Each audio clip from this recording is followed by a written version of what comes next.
What's up, DBs? Coach D Magic here, former D1 defensive back.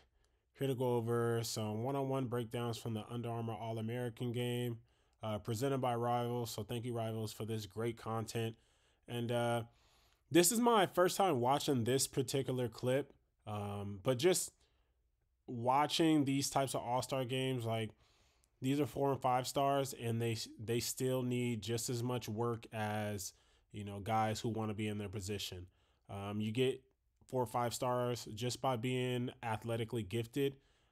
Doesn't mean you have the technique necessary to make it at the next level. So I'm going to give you my coaching points that you guys can take to your game so that you guys can hopefully get to this level, go D1, wherever you want to go in football.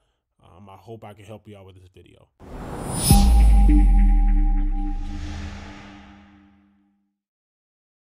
Before I start, make sure you guys go get the DB Mastery program. So everything I teach here, I learned from Durante Jones, Minnesota Vikings DB coach. My IQ, as far as like scheme, I got from Dave Aranda, head coach of Baylor, LSU defensive coordinator when they won the Natty.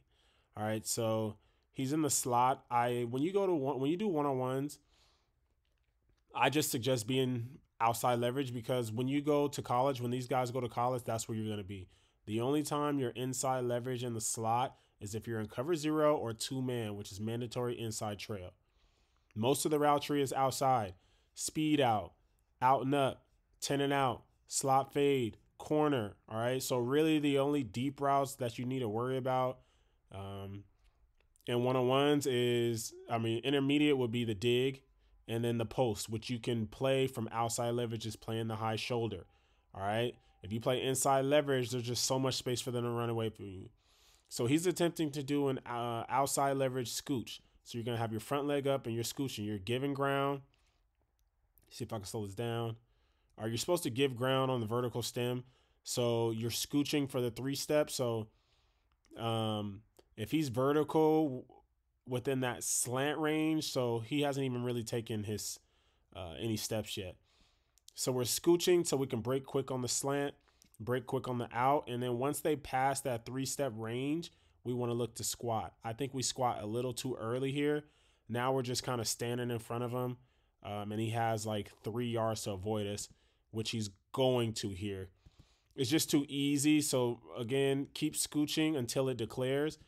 Once it declares, like once he breaks down here, then we would squat and look to slide this way and widen this release. And if he were to do the quick slant, we would break for the upfield shoulder and then just try to rake through. One thing I will say, I know this is an all-star game, but I guarantee you if you quit like this in front of any scouts, you're not going to get scouted. Coaches hate that. And when he goes to whatever college he's going to, that's not going to fly.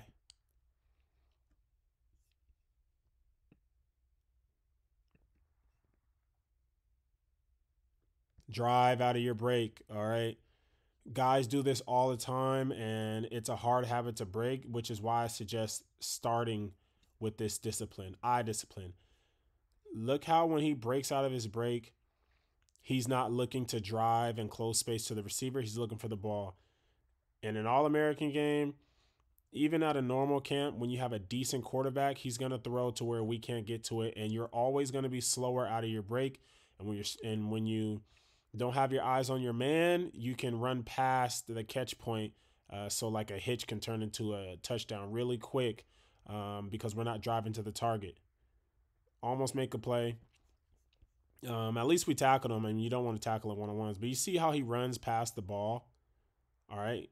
If he drives to the receiver's hip, he can get the new angle because angles change. So now instead of going this way, he would be going this way. So just one step towards the receiver. So I always tell my guys, no matter what we're doing, even if it's just regular breaks, you always have mandatory 2 drive steps towards the imaginary receiver before you're allowed to look for the ball. And if you look for the ball before you take your drive steps, automatic push-ups.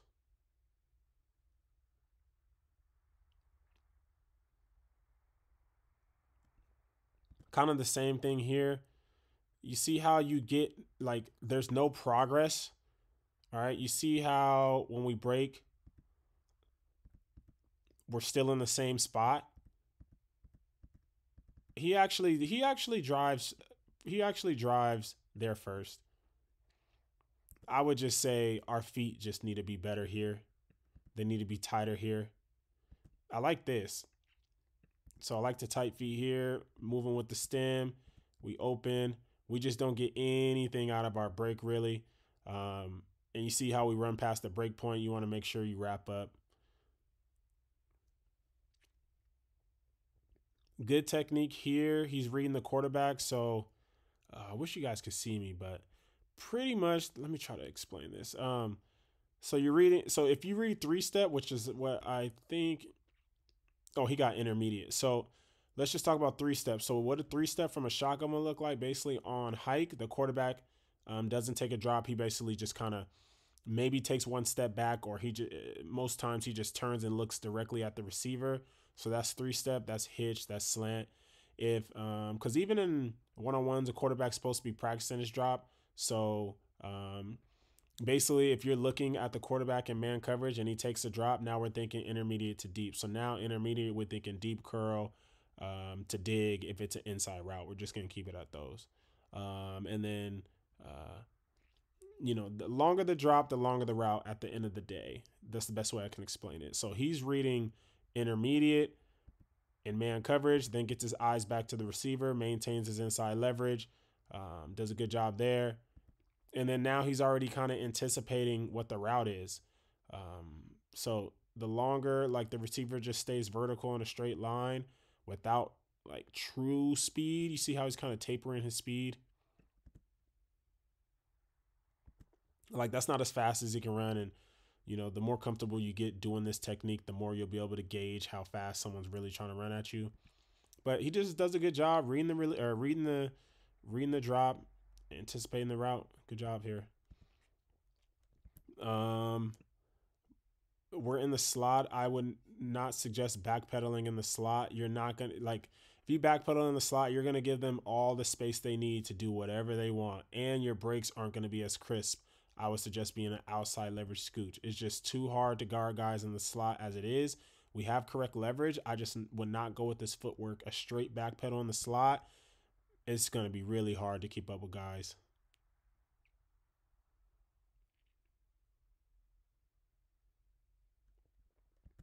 He does the same thing as far as reading the quarterback's drop. All right, read quarterback. Boom. He probably read three steps, so the quarterback's probably looking at him right now. So if quarterback looks now, snap our eyes to the receiver, weave inside, anticipate the quick route here.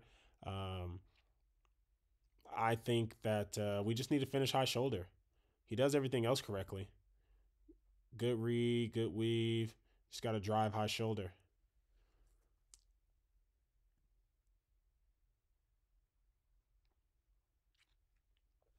You got to have a plan. You got to have a plan, guys.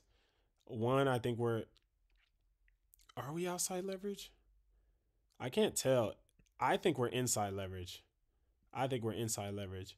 And you got to have a plan with your feet. So let's see if we can identify a technique based on his feet. So either we're scooching, um, which is just squat, which is what I wouldn't suggest, but scooch or squat. There are other things, but let's see. So he's trying to play this like regular outside man, and again, the spacing is different. So they have so much space to the inside or outside. You can't play this straight up, which is why again I suggest being outside leverage scooch. See, in a normal split, if we're way out here, this is a fade. All right, we're in good position, but in the slot, like you're just not going to be able to guard guys straight up, and you got to change your technique. Good footwork here again, but again, guys, like in the slot. All right, I don't know what leverage we are. It looks like we're inside leverage too. I don't know, but in the slot, if you just play with space like this and you just try to guard them straight up, again, these guys are quick as heck, and you're giving them room. It's almost the equivalent of just guarding Tyreek Hill in the slot with no help. Like you gotta try to disrupt timing, or you gotta be mandatory outside leverage and just play the odds. Like I said, even if we're outside leverage and he runs this post, what you'll hear coaches say when you get to the next level or at the level you're at is play the high shoulder. So if we just scooch outside leverage, anticipate the break point, which usually if they run these deep routes, the break point comes, I don't know, 8 to 10. I can't really tell, but it comes around 8 to 10. So if we line up at like 6, we scooch about 2 yards. We're like right here at the break point. We have cleaner footwork, and then we can just catch this high shoulder here. Like when you guys get to real practice and real schemes, if you're man to man in the slot, the whole idea is to use your free safety. So routes like this, like they look good in one-on-ones, but um, it's rare that they're going to be able to catch a post straight in the middle of the field right near a post safety. So, um, like I said, even if he does catch it in your high shoulder, like you want to create good habits of how you're going to be coached.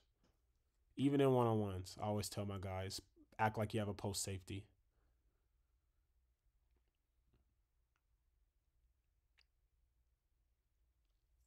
Same thing here. He's reading the quarterback.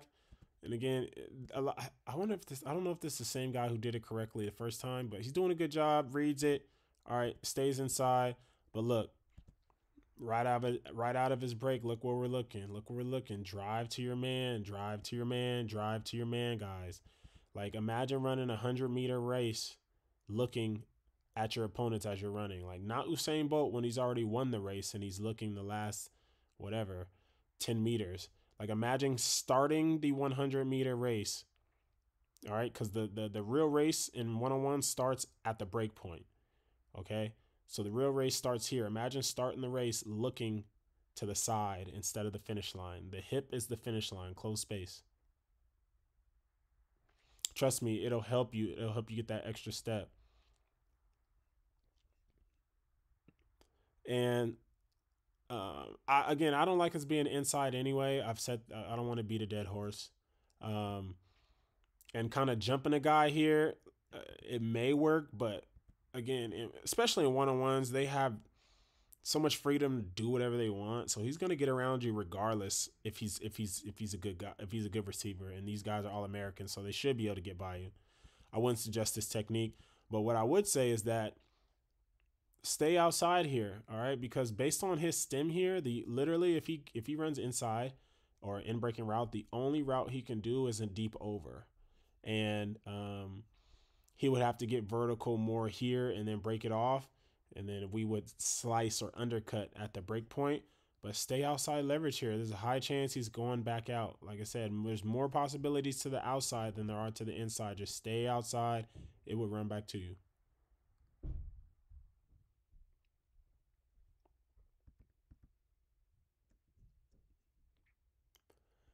Good play on the back shoulder here. Um, I can't tell where we are, but this is basically a actual. I don't think we're in the slot. This is an actual receiver with a very cut split. So I would anticipate the fade here. So again, if this is not the slot, I don't think it is because this is a little kind of far off. If this is just a cut split, I would be outside leverage anticipating a fade down here.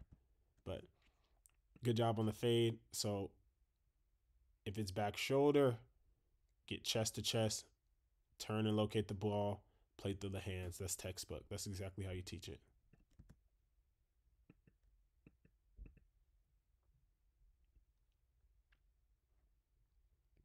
Yeah, he didn't have a plan. I'm not going to go over that one. Good job here. So like leverage, it's leverage is different here because you take out all the deep routes and you can slice everything. So um, you're not worried about a deep post or the corner has to be. There's a lot less space for the corner, So the inside is okay here. And again, like if you have cover zero, you would be inside. If you have one hole, one robber, or low, if you have any type of hole help, you'd be outside in a real game. But he does a good job scooching, staying tight down here. You don't want to pedal down here. Everything's going to break before you. And then he does a good job of slicing underneath or trying to slice or just staying tight, making contact before the receiver gets to the goal line and playing the hands. Good coverage. Good recovery. Couldn't really see the feet. Fight pressure with pressure. All right. You get the inside stem, you get hands on a guy, start fighting pressure with pressure. So start leaning on him because there's inside release like this is a high chance he's going to run in breaking route. There's really not too many out breaking routes from an inside release that he can run down here besides the corner, to be real. So start leaning, start leaning.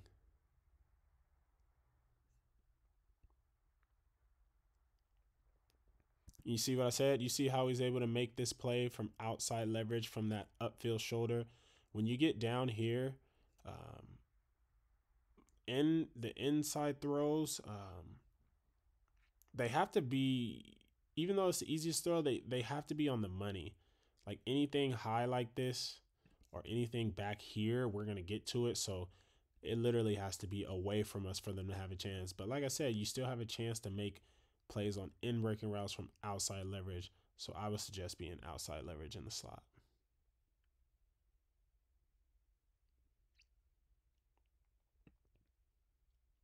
Again, guys, look. The receiver is lining up in the hash. We're inside leverage. We're like lining up close to him and we're pedaling or we're motoring. Like if you're going to be this close, everyone says, oh, if you're that close, press him. All right, I'm not mad at this technique, but I honestly would do it from further back. And again, leverage. Like literally the only inside route he can run from this split on the goal line is a quick slant or an inside release back line. Like just play the odds. And I promise you, you'll make plays. You'll make more plays. Okay, here's a good example. Divider rules. And if you buy the DB Mastery program, it's in here. So based on where the ball is and the receiver lines up, will dictate leverage depending on if you go by this or not. So if the ball is on the near hash, which I believe it is, and he lines up on top of the numbers, it's automatic outside leverage, anticipating the fade. I promise you guys, watch enough film. When you're in the boundary corner, and the receiver lines up on the top of the numbers, I promise you 80% of the time it's an outside release.